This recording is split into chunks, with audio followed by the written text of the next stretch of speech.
going to talk about a lot of topics. We're going to talk about health equity. We're going to talk about public-private partnerships. We're talking about investing in solutions across the life cycle. We're talking about paying for outcomes. So hopefully we're going to touch on all of these themes. Feel free to interrupt, raise your hand, ask questions, do the card thing if you don't want to speak, if you want to be anonymous in your question asking.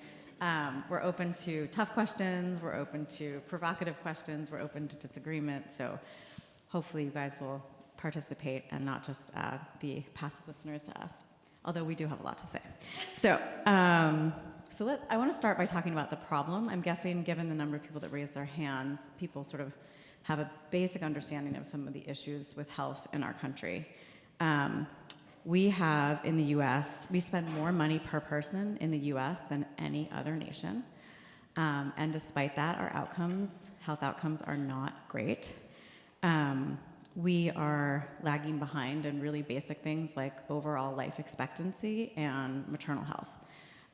When you look at equity, when you look at how these numbers look in different communities, it's much worse. So if you have a baby that is not white, it is twice as likely to die as an infant. I think many people know this now, thanks to a lot of great campaigning and advocacy, but Black women are twice as likely to have severe maternal morbidity events than basically non-white, or the whole non-white group is twice as likely.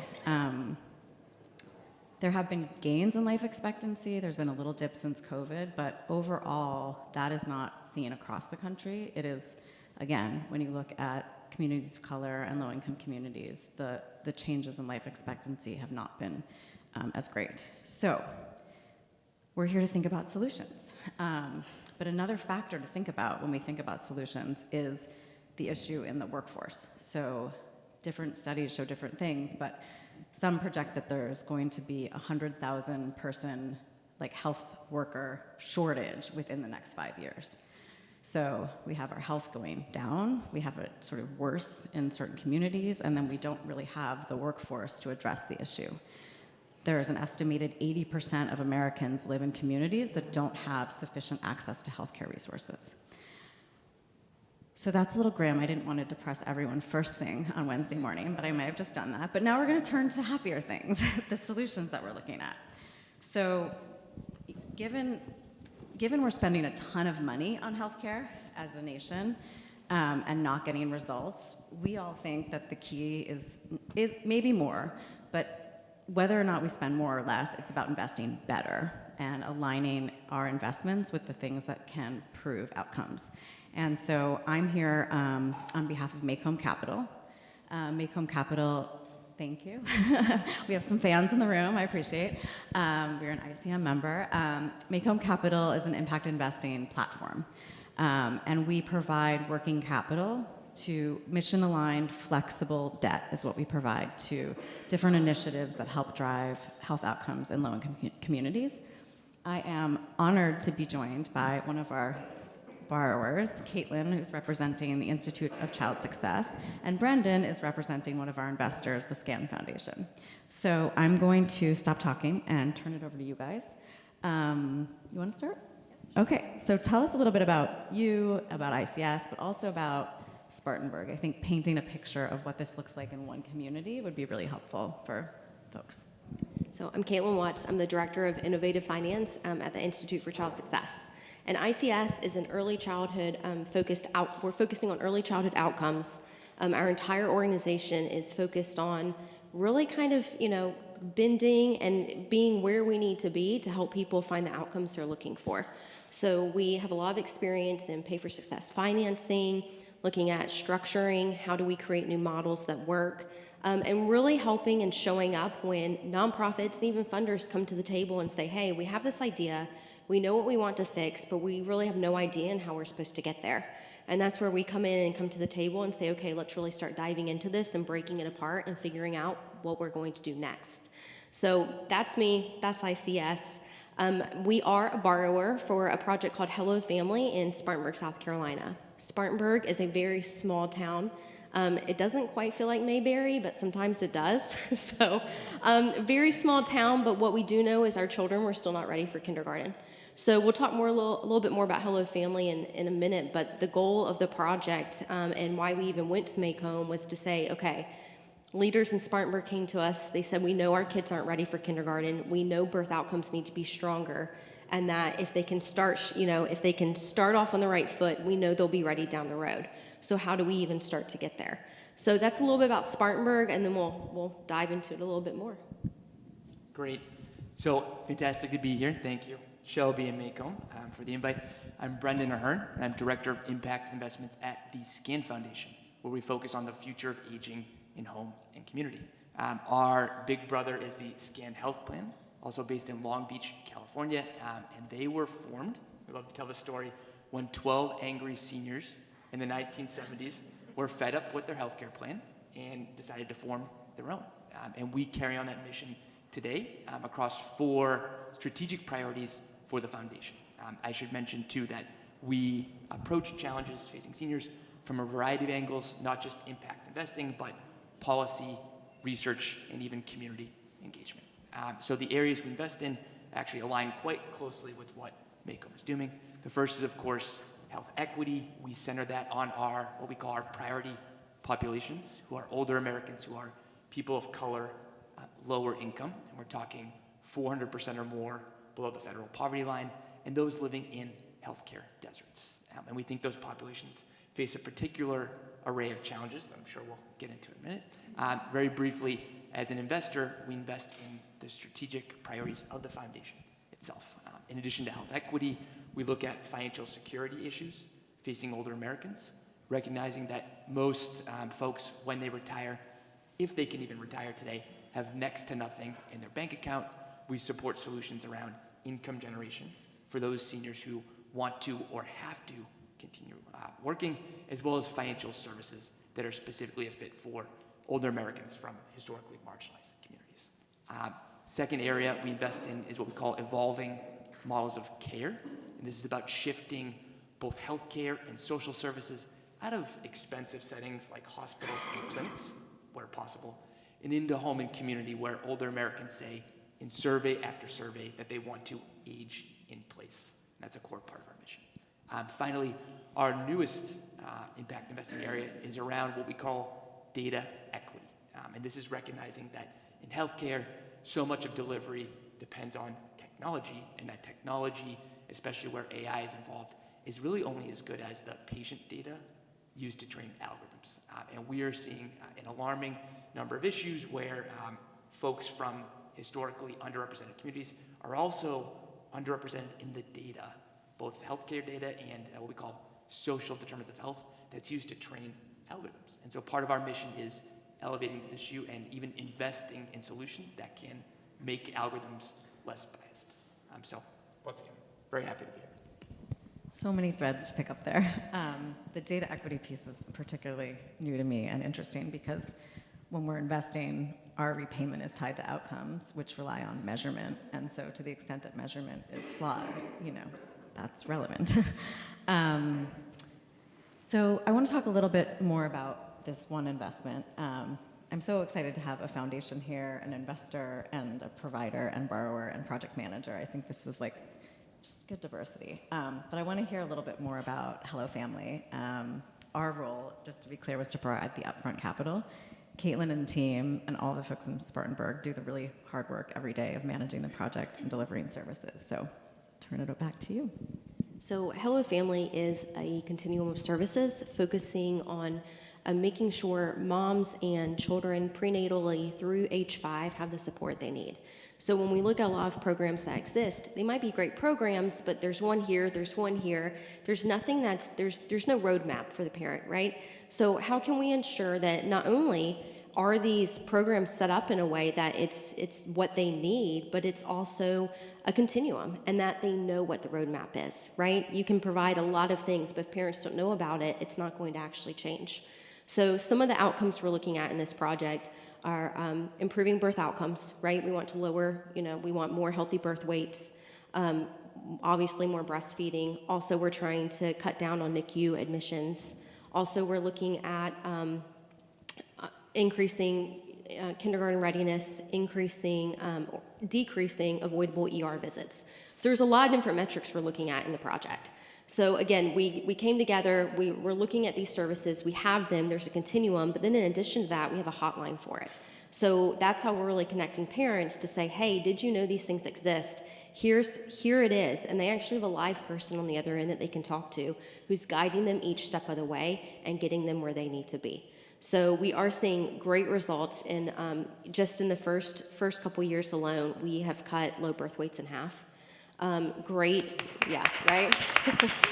And we're doing that, some of the programs we're doing that through is a community doula home visiting program, a universal home visiting program, because we did look at this and there are families who are going to need a little bit more than the other person, but all moms need support, right?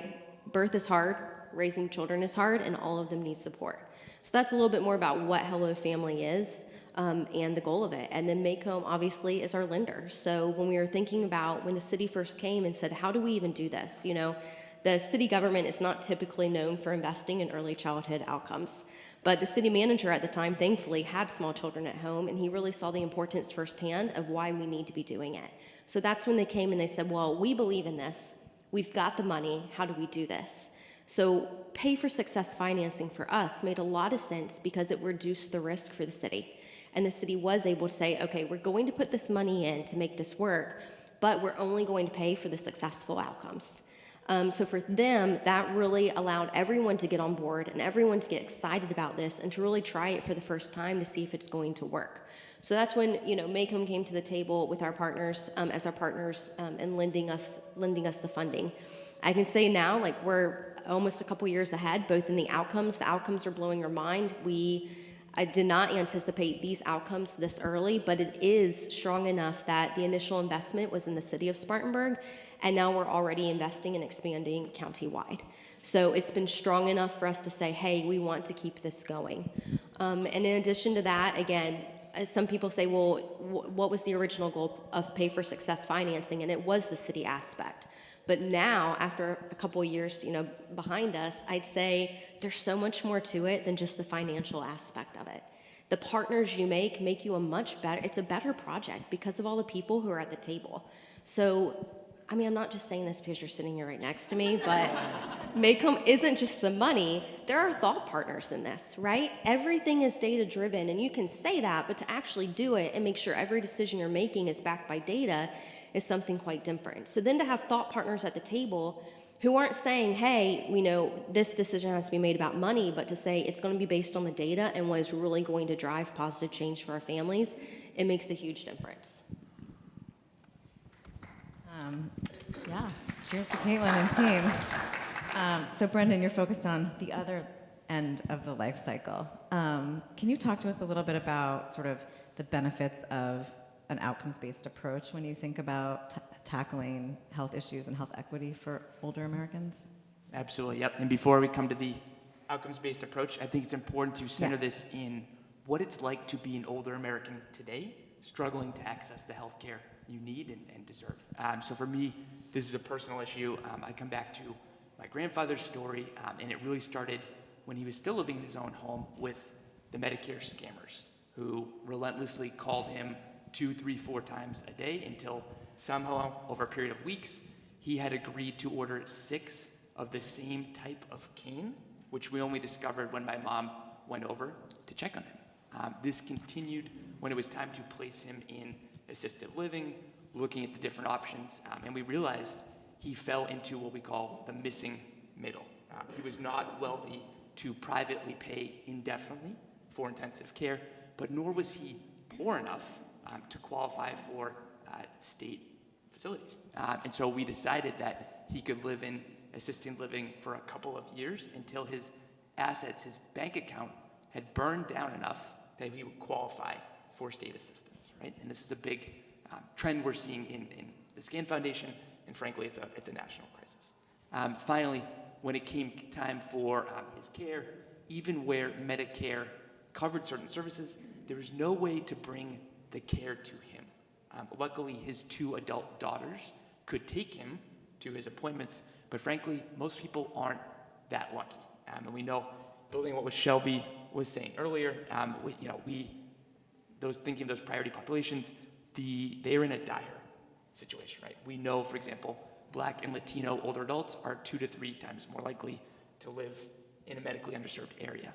They suffer from higher rates of chronic diseases, and this all, sadly, is seen in life expectancy, right? We know that Black Americans live on average 5 years less than their white counterparts. For Native Americans, it's up to 10 years less in the United States of America. And so we think there is actually a lot of potential for outcomes-based finance to address some of these issues. The first thing we really like about it is the mandatory impact tracking, right? A lot of impact investors, you might have your own internal theory of change. Here there's incomes measurement, a lot of times being done by a third party, so you know you're getting what you paid for, right? The second piece that we like is around incentive alignment.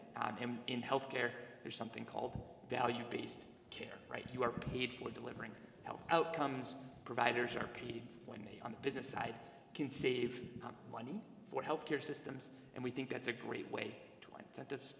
Finally, we think most of these problems are far too big for either the private or the public sector to solve on their own. So I think outcomes-based financing, leveraging private capital to solve problems that are at the heart of government services is a great aspect. And sort of bring it back to opportunities with older Americans, we think the partnership with Maycomb and Beam from a couple years back is a great example. Beam is a technology company that helps citizens access the benefits they should already be earning. Beam, with Maycomb's assistance, partnered with the California Department of Aging to help deliver incentive payments to family caregivers doing the tough, often unpaid work of caring for loved ones. And I think Beam has helped facilitate something like 1.2 million in payments to close to 1,500 family caregivers in California today. Great example of how a little bit of incentive can go a long way. Yes, great, thank you. I'm going to open it up for questions soon, so start thinking. But I want to talk about not just the roles that we play, but also the role of government and the role of healthcare providers. To sort of open this up and take a step beyond these sort of our investments and think about the broader landscape. So first of all, I think there's a lot of data out there that's now showing that social determinants of health have a bigger impact on your life outcomes than your sort of interactions with what we typically used to consider the healthcare system. And we're seeing increasing investment in that, which is incredibly exciting. I'm going to call out our friends here from United. So United is in the room. They are another one of our investors, and they have made a big bet on social determinants of health. You'll correct me if I'm wrong, but last time I checked, they had invested more than $1 billion in affordable housing, and that's just one sleeve. So they're putting real money into issues that I think obviously influence your health, but that are not sort of what we think of traditionally as like what goes on in a hospital or a primary care facility. So we're grateful for their thought partnership, and we're grateful for the impact they're making and sort of the signal that they're sending to other companies about what they should be, how they should be investing, and thinking about preventative care and the things that happen sort of before you have this acute health event that can be addressed by things like housing and transportation. There's also really exciting stuff happening at the federal government, for now. I'm not supposed to say that. So it's not a sentence I always say, but has anyone heard of ARPA-H, Curtis? Okay, oh my goodness. Aw, friends. Okay, does anyone know what it stands for? Because I have to look it up. My cheat sheet. It came out of the National Institutes of Health earlier this year. It's a $99 million funding stream. ARPA-H, the H, it's the HEROES program, and it stands for Healthcare Rewards to Achieve Improved Outcomes Initiative. That's why I can't remember it. But ARPA-H, or ARPA HEROES, is super interesting because it is the federal government saying to communities, we will pay for outcomes. We will not pay for services. We will not charge we will not give you a fee for service reimbursement. We will not it's not even really, would you say it's value-based care? Not-ish? Attempting to Attempting to be, okay. But they're basically saying to communities, if you can reduce risk in your community, cardiovascular, opioid, and maternal health are their 3 focus areas, we will reward you with up to $15 million for the reduction in risk among your community. And so there's a role for communities. They're called health accelerators, and they're applying for this funding. They're nonprofit organizations or universities that, lots of folks coming together, including like the primary care, but also like the community-based organizations, faith institutions, and others, providing the service, applying for the funding. And then there's a need for upfront capital because they're not going to be able to get this money until they achieve population level change.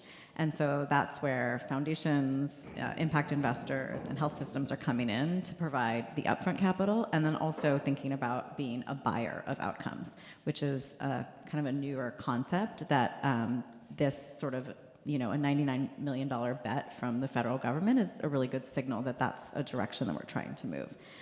So I just wanted to call those things out because this is a good movement that more and more dollars are flowing into the things that are preventative and that are focused on outcomes. I'm coming for you and your questions. You can feel free to raise your hands. In the meantime, I'm just going to ask Brendan quickly if you have any thoughts about ARPA-H while I read through these questions. You can plead the fifth. Yeah, so on ARPA-H, I know things are still coming together. I know one of the challenges is finding that the outcome buyers sort of in hand, but private capital to match the government. So I don't know that I have too much to comment there. I maybe taking a step back though, and in terms of private credit to support some of these opportunities, what we see a lot in healthcare investing is almost an obsession, a fixation with venture backable opportunities. And if something doesn't fit in that box to have massive growth within 1 or 2 years, it can be a great idea. It doesn't matter. It's not getting funded. So actually one thing we like about flexible private debt is its ability to enable other kinds of opportunities that might not be the best fit to take root. And so, at the SCAN Foundation, we try to actually put finance in which kind of investment. It's third on our list, right? First, we look for opportunities that are mission aligned. Second, what's going to meet the needs of seniors. And third, which of any instruments available we try to be fit for purpose can meet the job. And so specifically with private debt, what we see is there's a lot of demand out there, particularly because, number one, it's non-dilutive. Imagine you are a founder or you're managing a service provider, and someone comes in and says, sure, I'll give you capital. It's only going to cost you 30% of your company, right? Imagine how demotivating that can be. With debt, it's, pay the interest, repay the principal, and it works out. Secondly, more flexibility. You're not trapped into this sort of grow or die, up or out model.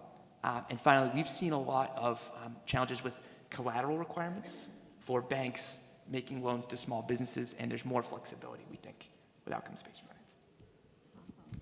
finance. Okay, lots of questions on cards. I may need help from certain audience members. The first 3 were actually about Hello Family, which we're delighted to hear, so I'm going to turn that over to Caitlin. In the meantime, I'll also plug, we just put out a video about Hello Family, and if you like looking at adorable children and hearing about amazing work happening in the community, while just take a break from your doom scrolling and watch this video. It'll be 5 minutes you'll be happy you spent. So the first one is, how replicable do you think a project like Hello Family is in other jurisdictions, and where does one start? Well, you start by having a drink with me at 5 o'clock this afternoon and our team, and we'll walk you right through the process. But replicable, yes, the whole goal of Hello Family is it is individualized for each community. Not every community is going to need the same outcomes. They're not going to use the same programs and services to get there. So we are excited, but we do know it works and it is affordable, and we are looking at ways to ensure the long-term sustainability to fund these programs outside of needing a lender. So I would say yes, it is easy, probably not as easy as I like to think it is, but we can replicate Hello Family. We know what works, we know what we need to bring to the table, and a lot of the partners are in place to make that happen. And when you find a really good team that works well together and is flexible enough to come to a community and listen, first, most importantly, listen to the community and what it is they're striving to do, and then show up as your best self, helping them get to that outcome. Yes, Hello Family is replicable.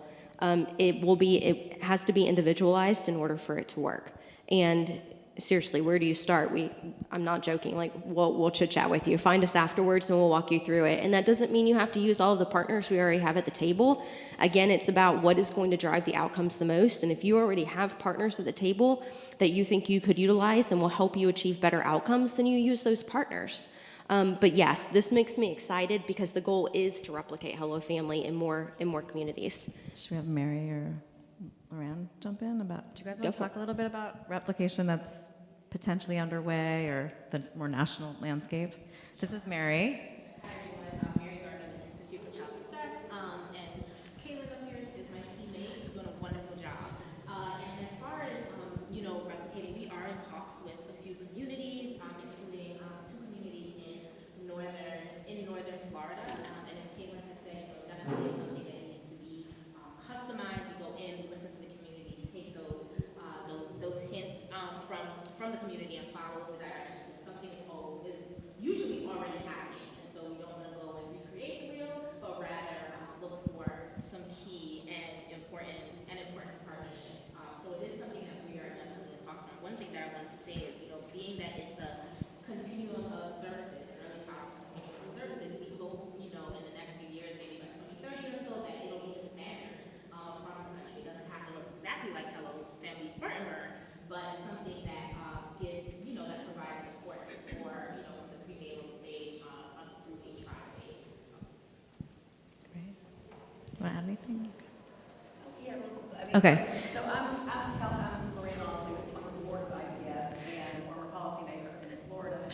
She was a former senator and former representative in the state of Florida, But I've been really swimming upstream. with Pay for Success as a policymaker in a relatively very red state, as a way to convince my colleagues that these investments are important. Private equity and philanthropy wants to invest, and why shouldn't we as government want to invest in these upfront services? So I'm excited that we're taking what's happening successfully in Spartanburg and hopefully applying that in my hometown, Tallahassee, and Jacksonville, and we applied for a grant through the school district in Leon County, Tallahassee, and the mayor's office in Jacksonville. So different levels of jurisdiction can be a part of this, and it'd be real interesting to see how that plays out. So thank you. Thank you. I'm going to be picking on more people in the audience, and I will be handing them the mic since I got a note that not everyone can hear. There were more questions for you. Do you want to keep going? Yeah, let's or- do one more and then we'll pass it on. What is the exit on the Hello Family project? Since you know the intervention works, how likely is it that the city will pay the provider directly instead of needing investors? So actually in the expansion, that's a fantastic question. And in the expansion from citywide to countywide, the city actually is not putting in any more money because other investors have come along and said, based on the outcomes, they're like, we believe in this enough that we want to fund expansion through 2030. Which buys us time to be working on policy and at the state and federal level to see if we can get doula care reimbursed, right?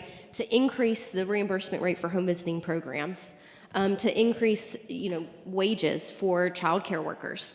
And so it's kind of, we're working on multiple things at once. So the question is, how do we keep it going since we know it works? And then you have another whole team on this side working to get the sustainable funding so investors don't have to continue to pay for it. And there's more, but I have no idea what time it is, so let's go to you real quick. Sure. Great. Got a good question here. What advice would you give to organizations who are early in their journey of advancing health equity, and what would you recommend, or how would you evaluate opportunities for maximum impact, right? I think one challenge here is how broad of a concept is health equity, and if you've got 5 different people, you've got 10 different definitions, depending on how each one frames it. So for us, to keep ourselves sane, we define this around the SCAN Foundation's mission, and specifically who our priority populations were. And if something is not going to advance their needs, make their lives easier, it's an easy no. Going beyond that, we established 3 gating criteria for impact investments specifically out of the universe of opportunities we can advance. And that was very quickly, does it align with one of our 4 strategic priorities? Number 2, is there a concrete way you're meeting the needs of older adults? And here, you definitely want to get into what we call primary research. It's not good enough for me, the impact investor, to say, I know some older adults, I read things, I have an idea. You want to go out there and interview. So at Scan Foundation, we work closely with our policy team. We have an initiative called The People Say, which is an online tool built with interviews from older Americans and their caregivers on what their needs and hopes for the future are. We can actually take that data and incorporate that into our deal gating criteria for what works, if it doesn't. Lastly, of course, sustainability for us, both on the impact side and financially. We do expect market returns that are reasonable, and so we've gotten better, I think, over the last few months at quickly triaging opportunities, but it's not easy when you're starting out. Everything feels kind of, sort of relevant, and so it's being asked about which opportunities align best with your mission. I had one more, and then I'm going to turn it over to Lauren to answer one of the questions, and then feel free to just stand up and raise your hand if you have others. When you pay for outcomes, who takes on the risk? So that's a great question. The way our model works is we provide the debt up front, and then repayment is tied to achieving outcomes that trigger a payment. So it's a great question because outcomes may or may not be achieved. So there is inherent risk in that relationship. We are in a position to share that risk with our project partners. We try to manage the risk. We have various tools for sort of managing the downside risk of these relationships. But we feel like part of our role is to move the market to buy outcomes, and that only works if there are other people standing shoulder to shoulder with the providers and sharing the risk with them to some extent. And so that is something we're comfortable doing. And in the case of ICS, we are taking on some risk. As Caitlin mentioned, turns out we made a good bet, and they're hitting all the outcomes, which is generating revenue for them, which they're using to pay back our loan.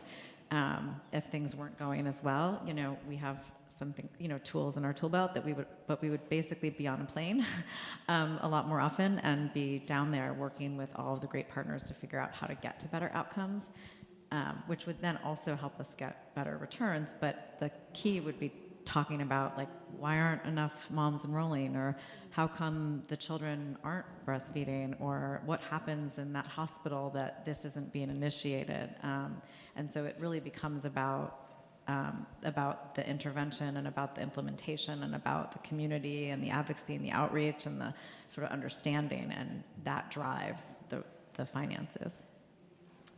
All right, Lauren. We'll try.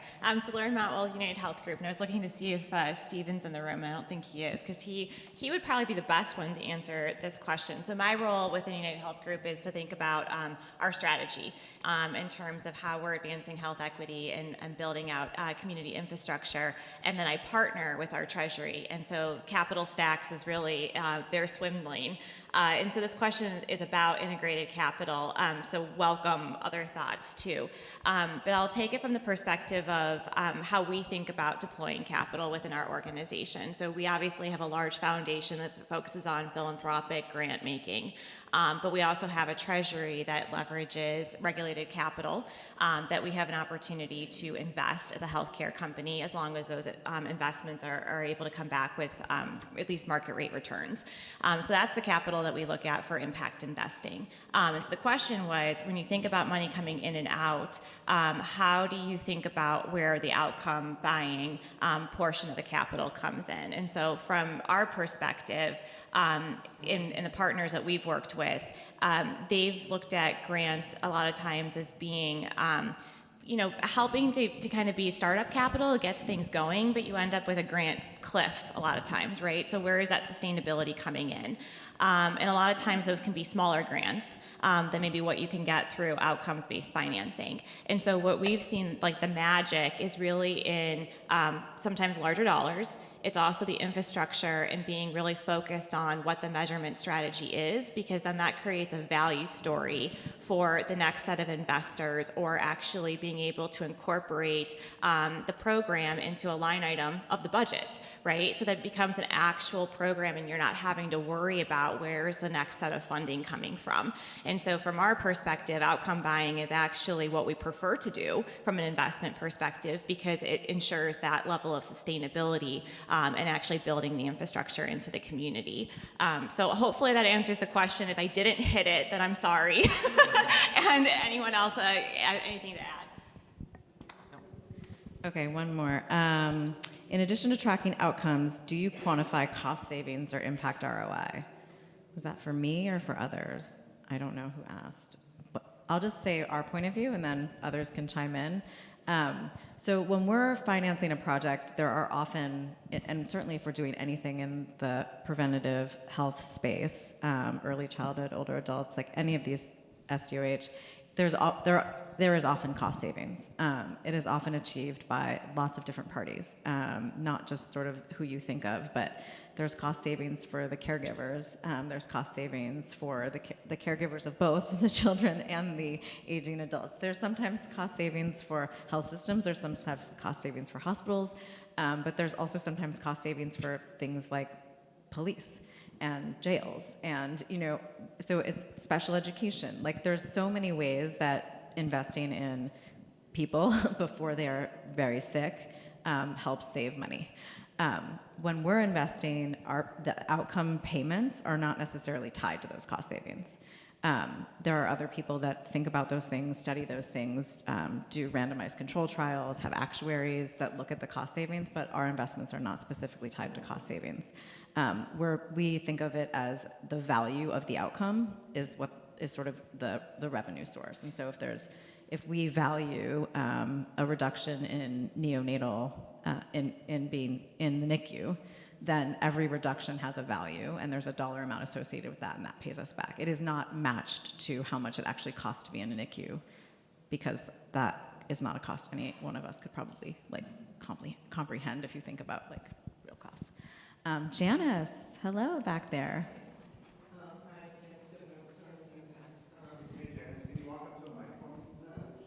Janice is one of the most influential founder people in the pay for success space. She's at Sorensen.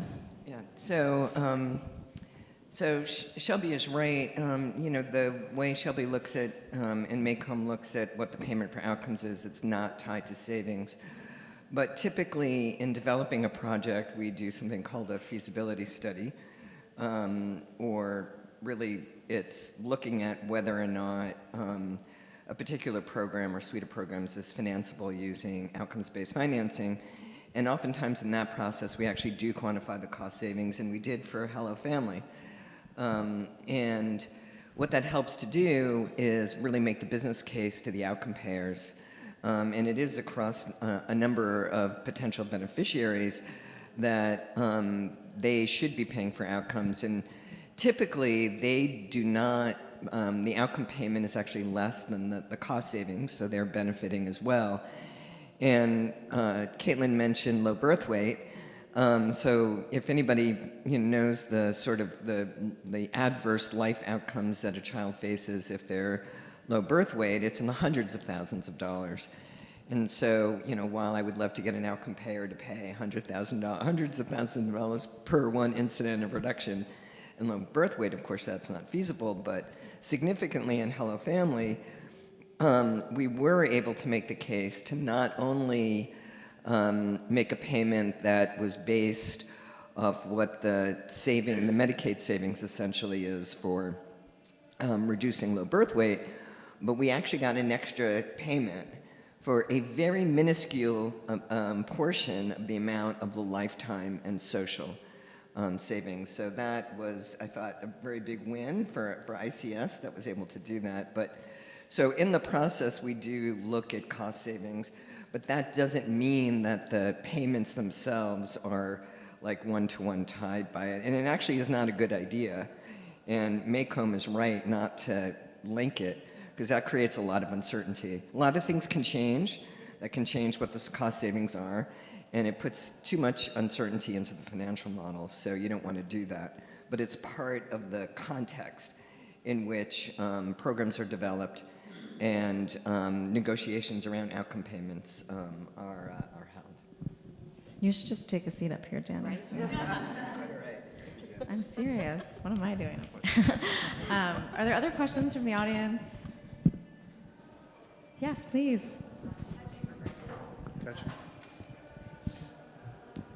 So I work on the ground in LA with a number of organizations that work with elderly Americans, and even traditional foundation grant funding is very small for this. I mean, I'm actually glad to find out about you now, and there's Eisner and others, but with the silver tsunami coming, do you see more people getting into this space for elderly Americans or aging Americans in terms of impact financing, and is there a growth in terms of investors in this sector? Because what we're seeing in terms of the projections of the aging population and the amount of money right now that's in the sector does not seem adequate at all to address the issues upcoming. Yep, you're sort of rattling off some of our classic statistics, right? And so to your question of are there more people in the space? Yes, with a bit of an asterisk. It's not always impact-minded. So one adjacent space is longevity, right? And it's a lot of, in some cases, high net worth individuals who would like to see themselves continue on indefinitely, right? So I think where there's been growth, but maybe not as much as the headlines would suggest, is in impact investing for older Americans. And we actually, realizing that we're in a bit of some might call it a niche space for philanthropy, we realized we sort of have two roles. One is to help the sort of aging lens investment approach grow a bit, and that's sort of working with the converted, those who already have older adults at the center of their mission. But there's a second approach we can take, and I think it's part of the journey we're on with Maycomb, which is reinforcing what we call making a market. And that's working with others already in the impact space. Maybe they would like to do more with older adults, but it's not going to be their entire focus, and that's okay. We think groups like the SCAN Foundation or others with knowledge of the segment can come in and help many different organizations, from funds to startups, do more with older Americans. And so when we invest in a fund, we often come in and say, you know what, try to find a way to get our dollars into relevant organizations. And it's okay if 80% of what you're doing might only touch seniors tangentially. So yeah, we think that the space is growing, but we're careful with whom we align ourselves, and we don't want to just grow the hype around longevity. Any other questions? Yes, please. Come on up to the mic. And please introduce yourself. Okay. Hi, my name is Meredith, and we're leading an ARPA-H Heroes proposal for maternal health in Arkansas. In Arkansas? Yes. And yes, we have the worst maternal health in the nation, number 50. And I was one who asked the question about integrated capital. Say that stat again. What's that? What was that stat? Oh, we are the worst state in the nation for maternal health. We're number 50. It just got released, updated, yes. Yes, so we have really poor outcomes. So we really need to address this in Arkansas. So my question, and I was one who asked about the integrated capital, and your answer was really helpful. I just wanted to go into that a little bit deeper, and I'm wondering if maybe Caitlin can answer this as well. What I'm kind of asking is, as you think about the model, the financial model that supports the Pay for Success, you've got potentially money coming in that's in the form of grants, loans, or investments. You've got money coming out that, like with your partners in the community, you may need to have grants to nonprofits, you may need grants to for-profits, you may need equity investments if you're working with a startup that has a technology that's really innovative. And then you have the outcome buyer money coming in, I assume as a grant, but I'm not really, I'm just kind of wondering, like from a financial structure, like Caitlin, how did you set up your funds, like, and kind of thinking about how the money coming in, money coming out in lots of different ways, and just making sure that like we can think about that aspect well. I'm actually going to pivot to Mary for that one because she did a little bit more of that in the building of it. So Mary, do you want to take that one? You can come up. In the meantime, I'll just quickly say that it is a complicated capital stack on both sides. And part of the reason why we worked with ICS and why we're looking to work with Health Accelerators is because they are acting as the fiscal agent and the project manager and managing all those contracts. It is not the doula provider. It is not the parenting coaches, because they don't have that's not their expertise, but a group like ICS serves as that sort of key intermediary. And there are others, but I think that's part of what we hope the Health Accelerator will do. And there are models you can lean on and experts that you can look to, so hopefully you won't be alone in figuring that out. Mary? Okay, yes, hello again. All right, so I want to make sure that I'm answering your question properly. So tell me again the exact, can you just repeat it again in short form? Yeah, how did you set up your fund in order to be able to give grants to your community partners, but also take in money from your non-profit providers? How did you set up the financial arrangement for this? Oh, so the financial arrangement. So we are, we work very closely actually with Sorensen Institute, and they are really the experts around that in terms of the financial modeling and that kind of thing. And it takes, this is one of the reasons why between the time of feasibility study and it says, yes, this thing is something that can happen, and a project actually launching, that sometimes it can be several years, because that is where just a lot of the ongoing discussions happen. And so you want to make sure that the partners that you have on board are experts in that kind of thing, financial modeling. And so we've done a lot of work with Sorensen Institute. And if I could I bug you a bit, Janice? Yes.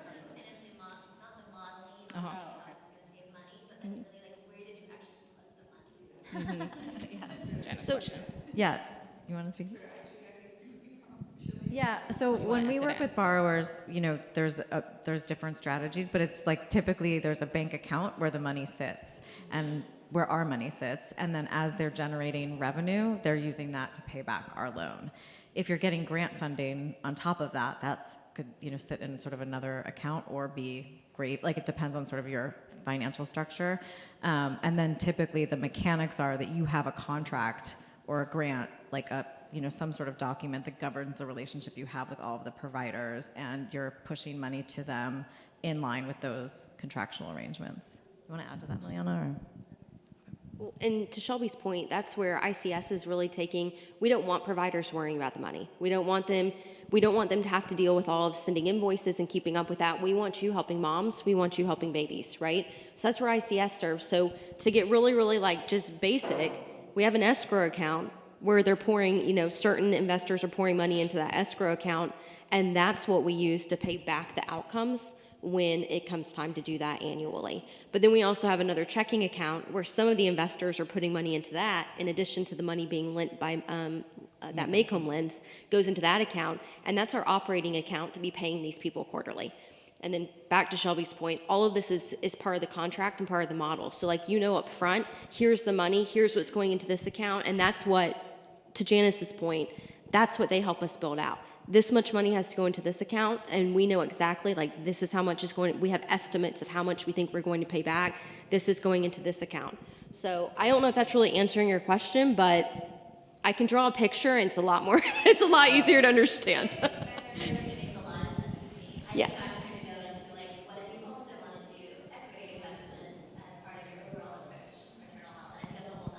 I think that's, yeah. And if it's helpful too, we can send you something afterwards that maybe shows an example of a way that it can be done. If you think a visual might be more helpful. Yeah. Just let us know. Thanks. Yeah, you're welcome. Ben, come on up, or project. Share a specific example. I've been Eric with the Denver Foundation. We invested in a pay for success project related to chronically unhoused populations in Denver. We unfortunately didn't work with Maycomb, but we will someday. And just to your question on the capital stack, we made an unsecured loan to basically an LLC. Other investors made loans on different terms. There was a large investment management organization that made a shorter, higher interest loan. There wasn't equity involved in that, but ultimately that loan was assumed by a nonprofit organization who then managed the contracts that Shelby and the group here are talking about. We will be paid back on outcomes.